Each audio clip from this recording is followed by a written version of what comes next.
Big boss season 7 ఉల్టా ఫుల్టా అనే tag line తో ప్రారంభమై ప్రేక్షకులను అలరించి ఈ రోజుతో ఈ షో ముగిపోతుంది. ఈ కిందలో భాగంగా ఈ రోజు గ్రాండ్ ఫినాలి సందర్భంగా స్టేజ్ మీద ఎక్కి కొంతమంది సెలబ్రిటీలు విచ్చేశారు. ఈ కిందలో భాగంగా నందమూరి తారక కళ్యాణ్ రామ్ కూడా బిగ్ బాస్ హౌస్ లో సందడి చేశారు. అయితే నాగార్జున ప్రస్తుతం మా హౌస్ లో ఇద్దరు కంటెస్టెంట్స్ ఉన్నారు. ఒకరు పల్లవి ప్రశాంత్, రెండు అమర్దీప్. కాబట్టి కళ్యాణ్ నువ్వు ఈ 25 లక్షలు తీసుకొని వెళ్ళి వాళ్ళకి ఆఫర్ చేయి. అందులో ఎవరు విన్నర్ గా కాకుండా ఈ డబ్బులు తీసుకొని వచ్చేస్తారో నీ చెప్పడం వల్ల వాళ్ళ మాట విని వాళ్ళని నువ్వు స్టేజ్ మీదకి తీసుకురా. నీ వల్ల ఈ పని అవుతుందో లేదో చూద్దామంటూ కళ్యాణ్ రామ్ కి నాగార్జున గారు చిన్నపాటి టాస్క్ పెట్టారు. అయితే కళ్యాణ్ రామ్ వెంటనే చూద్దామంటూ లోపలికి హౌస్ లో అడుగు పెట్టగానే హౌస్ లో ఉన్న టాప్ 1 టాప్ 2 కంటెస్టెంట్స్ అయిన పల్లవి ప్రశాంత్, అమర్ వీళ్ళిద్దరూ కూడా ఎంతో హ్యాపీగా వచ్చి కళ్యాణ్ రామ్ను పరామర్శించారు. అయితే కళ్యాణ్ రామ్ నేనెందుకు వచ్చానో తెలుసా అంటే చెప్పండి సార్ అంటూ అమర్ అడిగాడు.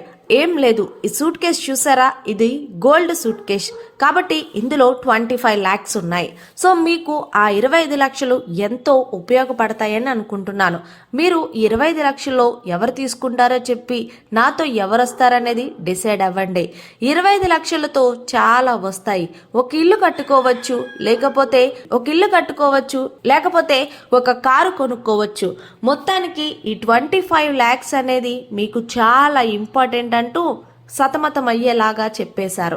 దీంతో వెంటనే ఒక్కసారిగా అమర్దీప్ ఆలోచించాడు. కానీ పల్లవి ప్రశాంత్ని అడిగారు, ప్రశాంత్ మరి నువ్వు తీసుకొని నువ్వు ఎవరైతే రైతులకు ఇస్తావో వాళ్ళకి ఇవ్వచ్చు కదా ఈ 25 lakhs అంటే. ఇక్కడ పల్లవి ప్రశాంత్ వెంటనే నాకు అవసరం లేదు సార్, నేను ఈ డబ్బులు తీసుకొని బయటకు వచ్చేస్తే వాడు విన్నర్ని వదిలేసి డబ్బులు తీసుకొని వచ్చాడు అంటే పల్లవి ప్రశాంత్ డబ్బులకే లోపలికి వెళ్ళాడంటూ ప్రజలు నన్ను ఒక విధంగా చూస్తారు సార్. నాకు అది అవసరం లేదు.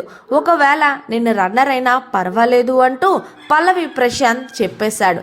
దీంతో అమర్దీప్ ఒక్కసారిగా నేను తీసుకుందామా వద్దా అని అనుకునే లోపు వెంటనే ప్రశాంత్ వద్దు అమర్, నువ్వు విన్నర్ అవుతావేమో బహుశా అని చెప్పగానే అమర్ కూడా వద్దని అన్నాడు.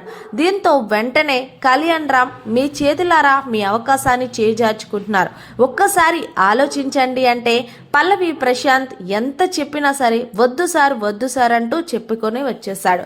ఇక ఆ తర్వాత వెంటనే కళ్యాణ్ రామ్ వాళ్ళతో పనవ్వట్లేదని ఈలోగా నాగార్జున గారు కళ్యాణ్ రామ్ నీకు ఇచ్చిన టైం అయిపోయింది బయటకు వచ్చి అనగానే కళ్యాణ్ గారు బిగ్ బాస్ స్టేజ్ మీదకి వచ్చి ఏంటి మా వాళ్ళు ఎవరైనా తీసుకుంటారు అనుకుంటే నువ్వెవరిని తీసుకురాకుండా వచ్చావు అంటే మీ వాళ్ళు ఇద్దరు కూడా ఎవరూ తీసుకోలేదు సార్, కానీ పల్లవి ప్రశాంత్ కి సెల్యూట్ చేస్తున్నాను.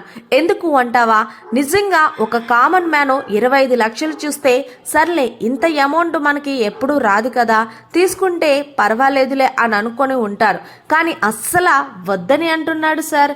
కనీసం రైతుల కన్నా పంచవచ్చు కదా అంటే నాకొచ్చిన డబ్బులతోనే నేను పంచుతాను అంటున్నాడు సార్. ఇంత మంచోడేంది సార్ ప్రశాంత్ అనగానే మామూలుగా ఉండదు మరి పల్లవి ప్రశాంత్ దట్ ఈజ్ అంటూ అలాగే నీ అవ్వ తగ్గేదేలే అన్నట్టు నాగార్జున గారితో కూడా పల్లవి ప్రశాంత్ గురించి చాలా గ్రేట్గా చెప్పించాడు. ఏదేమన్నా సరే మన రైతు బిడ్డ సూపర్ అనే చెప్పాలి. మొత్తానికి నందమూరి కళ్యాణ్ రామ్తో కూడా సెల్యూట్ చేయించుకున్నాడంటే రైతు బిడ్డ నిజంగా తన ఆట తీరు ఎలా ఉంది, తన మాట్లాడే విధానం ఎలా ఉందనేది జర కామెంట్ రూపంలో తెలియచేయండి. మరిన్ని లేటెస్ట్ అప్డేట్స్ కోసం చూస్తూనే ఉండండి మన